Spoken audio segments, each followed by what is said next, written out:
তারেক রহমান আসার পরে উনি বলছে যে মব সন্ত্রাসী আর চলবে না, আগের তালা ভাঙি দিয়ে নতুন তালা লাগিয়ে দিয়ে আমাদের ক্ষতিগ্রস্ত করতেছে। বর্তমান বরেন্দ্র আমাদের বন্ধ। দিনাজপুরের ফুলবাড়িতে মালিকানা সংক্রান্ত বিরোধে বরেন্দ্র বহুমুখী উন্নয়ন প্রকল্পের 6টি গভীর নলকূপ বন্ধ হয়ে পড়েছে। এতে সেচের অভাবে বোরো ধানের জমি ফেটে চৌচির হয়ে গেছে। পানির দাবিতে মানববন্ধন করেছে ভুক্তভোগী কৃষকেরা। বৃহস্পতিবার দুপুরে উপজেলা নির্বাহী কর্মকর্তার কার্যালয়ের সামনে ঘণ্টাব্যাপী মানববন্ধনে শিবনগর ইউনিয়নের 6 গ্রামের কৃষকরা অংশ নেন। পরে তারা উপজেলা নির্বাহী কর্মকর্তা ও সেচ কমিটির সভাপতির কাছে স্মারকলিপি দেন। 6 নম্বর ওয়ার্ড আমরা পানি পাচ্ছি না, পানির কারণে ইউরিয়া দিতে পারছি না। ডিপ তালাত আছে, তারপর যা মালিকানা এও যায় তালাত আছে। আমরা মাঠত কৃষকেরা কোনো পানি পাচ্ছি না। এটা কি কাহিনী শুরু হয়েছে আমাদের শিবনগর ইউনিয়নে?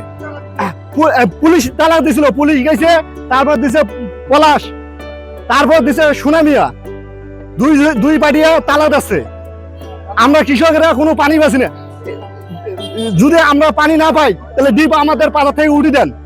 ইউনিয়নের 6 নম্বর ওয়ার্ডের কৃষক, আমাদের সমস্যা বিগত আওয়ামী লীগ সরকার যাওয়ার পরে কতিপয় 4 জন লোক এই 6টি বরেন্দ্র দখল করার পরে এরা 1 বছর পরিচালনা করে। সেই সময় ইন্টারনি গভর্নমেন্ট কেউ কিছু বলার ছিল না। কিন্তু বর্তমান সরকার তারেক রহমান আসার পরে উনি বলছে যে মব সন্ত্রাসী আর চলবে না। সেই সূত্রে আমাদের আগে যারা এই ডিপ টিউবওয়েল সূত্র অধিকারী হিসেবে যারা চালাইছিল তারা নিছিল আমাদের কাছে 250 থেকে 3000 টাকা বিঘা। কিন্তু বর্তমান যারা চালাচ্ছে এরা 3800 থেকে 4000 পর্যন্ত এরা বিঘা চালাচ্ছে। এবং আগাম টাকা, এই টাকা আমরা এখন কিভাবে দিব? আগে যারা চালাইছিল তারা নিছিল, আমরা আবাদ করার পরে ওরা হালখাতা করছিল, তখন আমরা দিছিলেন। কিন্তু বর্তমান যারা চালাচ্ছে এরা আগাম টাকা ছাড়া দিচ্ছে না, এখন পানি বন্ধ করে দিয়ে দিছে। দেওয়ার পরে আমরা যখন বিচার দেই, আগের যারা বরেন্দ্র কর্তৃপক্ষ ছিল তখন ওরা কিন্তু তারা বন্ধ করে, আমরা ওনাদেরকে সহযোগিতা করছি। কিন্তু করার পরে আবার এরা কি করছে, ওনাদের পুরাতন কার্ড যাদের ছিল তারা ওই কার্ড দিয়ে চালাইছে। চালার পর নতুন প্রিপেইড কার্ড নেওয়ার জন্য এরা আসছে, তখন পুলিশের সহায়তা নিয়ে বর্তমান যারা বরেন্দ্র চালাচ্ছে এরা আবার ফির কি করে, আগের তালা ভাঙি দিয়ে নতুন তালা লাগিয়ে দিয়ে আমাদের ক্ষতিগ্রস্ত করতেছে। বর্তমান বরেন্দ্র আমাদের বন্ধ। এখন আমাদের দাবি যারা আগে এই বরেন্দ্র পরিচালনা করছিল তারা আবার পরিচালনা করুক। এইটাই আমাদের দাবি।